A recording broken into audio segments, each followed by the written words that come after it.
करें उद्यान किसका? ओम का ध्यान, कि ये जो संसार है ये उद्यान है, बगीचा है, हम सब प्राणी फूल हैं। लेकिन कह रहे हैं किसका है ये? तुमने तो अपना मान लिया। लेकिन एक फूल जब मुरझा जाता है तो क्या होता है?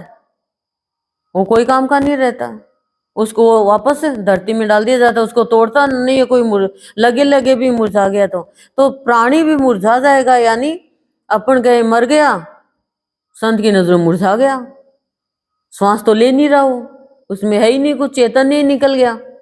तो कह रहे हैं ये उद्यान, और ये उद्यान किसका है? ब्रह्मा विष्णु महेश का। ऊ में ब्रह्मा विष्णु महेश, उसका है, तुम्हारा नहीं है। तुम तो यहाँ थोड़े दिन के लिए आए हो खुशी मनाने के लिए, गेस्ट हो यहाँ के। लेकिन ना तो हम रेस्ट करते ना रेस्ट करने देते, जीवन वेस्ट करते हैं और क्या करते हैं? वेस्ट करके औरों का भी वेस्ट कर देते हैं।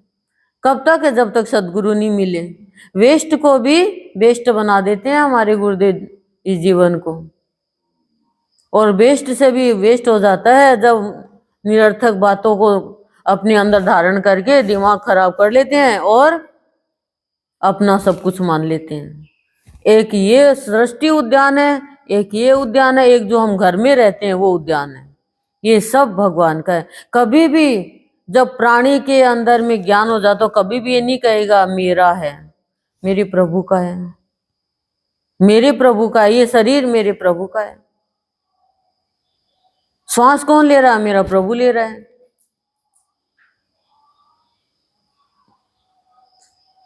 आप कभी भी आप चेक करो पूरे दिन में, आपसे कोई भी गलती होती है तो आप क्या कहते हो? मुझे ऐसा नहीं करना चाहिए, मुझे ऐसा। आप किसको कह रहे हो?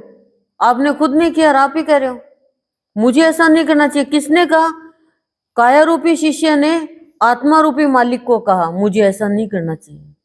तो वो आत्मा सुनती है भीतर में कि हाँ बच्चे को पता चल गया, करना तो चाहिए, क्यों नहीं करना चाहिए, अच्छा मैं छोटा हूं क्या? तो वो आत्मा चुपचाप बैठ जाती है कि अभी तू कर ले, अभी तू कर ले।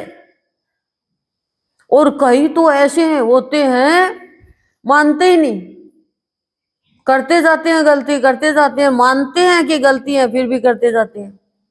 तो जब नासमझ हो जाता कोई तब भगवान उसको स्वतंत्र छोड़ देते हैं। क्यों? फिर गुरु भी कहता है कि काम का नहीं है ये। एक कागज है उस पर खूब लिखा हुआ है और आप उसके ऊपर लिखोगे तो समझ में नहीं आएगा, और एक कागज कोरा है उस पे तो आप कुछ भी लिख सकते हो, और आधा कोरा है और आधा भरा हुआ है तो आधे को फाड़ के लिख दोगे, 2 लाइन है उस पे भी लिख दोगे, लेकिन पूरा ही भरा हुआ है सारा तो क्या लिखोगे? तो ऐसे भगवान करे इतना सा भी आपके अंदर शुद्ध भाव है तो मैं उस पे भी मेरा नाम लिख दूंगा, लेकिन पूरा का पूरा ही भर लिया तो मैं क्या कर सकता हूं? फिर तो गोल गोल करके या फिर रद्दी में बेच देंगे या फिर जला देंगे, यही तो काम करेंगे ना। कुछ लिख तो सकते ही नहीं, लिखेंगे तो वो समझ में नहीं आएगा। और आप देख लो आपने मेहंदी लगाई उसके ऊपर उतरेगी नहीं तब तक, कैसे मेहंदी लगाओगे दूसरी? मेरे को बताओ। आप कहते हो नहीं नहीं उत्सव आ रहा है, शादी है तो मैं लगवाऊंगी नहीं, नूया करूंगी खाली, नहीं तो मेहंदी लगेगी नहीं, उतरेगी नहीं। तो ऐसे जब अंदर में गंदगी जाएगी नहीं तो भगवान का भाव ठहरेगा कैसे?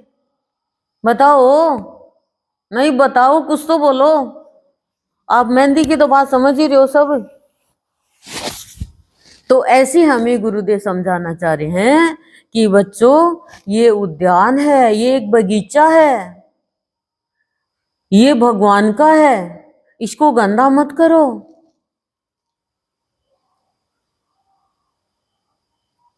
पाप मत करो रावण कंस के जैसे, बाहर बन के मत जाओ। बाहर में बगीचे में जाते हैं कि बाहर है, खुशियां है।